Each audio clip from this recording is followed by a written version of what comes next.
माझं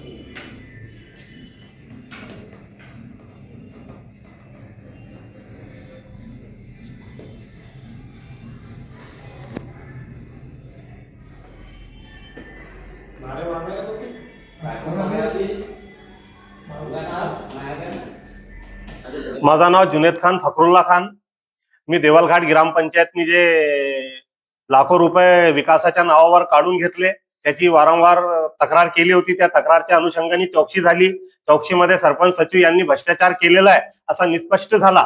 त्यावर वारंवार संबंधित अधिकाऱ्याला आम्ही भेटलो का त्यांच्यावर कारवाई करा. त्यांनी सांगितलं का आम्हाला मुख्य कार्यकारी अधिकारी यांचे मार्गदर्शन पाहिजे.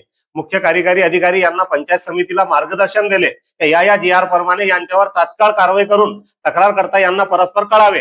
1 महिन्यापासून पंचायत समितीचे चक्रा काटत आहे. बीडीओ मॅडम भेटत नाही आणि भेटले तो व्यवस्थित आमच्याशी बोलत नाही. अशी वेळ आली का आज सकाळपासून बीडीओ मॅडम कडे आलो. त्यांच्यावर कारवाई का होत नाही या प्रश्न विचारायला इथे बसलो. मॅडमने आम्ही बसले असताना आम्हाला सोडून या ऑफिसून निघून गेले आणि 4 वाजता येतो असे सांगितले. 4 वाजता मॅडम इथे आले पण या त्यांच्या स्वतःच्या कॅबिन मध्ये नाही येता बाजूच्या कॅबिन मध्ये गेले. आमच्याशी काही बोलले नाही, काही चर्चा केली नाही आणि परस्पर निघून गेले. आमची मागणी आहे का सीओ साहेबांना आहे आणि ग्रामपंचायतनी वारंवार बिना विकास करता जे पैसे काढले त्यावर तात्काळ त्यांच्यावर कारवाई झाली पाहिजे आणि त्याची परत आम्हाला मिळाली पाहिजे. तोपर्यंत आमचं आंदोलन सुरू आहे. भ्रष्टाचार कम से कम नाही बोलले तर अंदाजन 1 करोडच्या लगभग भ्रष्टाचार झालेला आहे विकासाच्या कामामध्ये.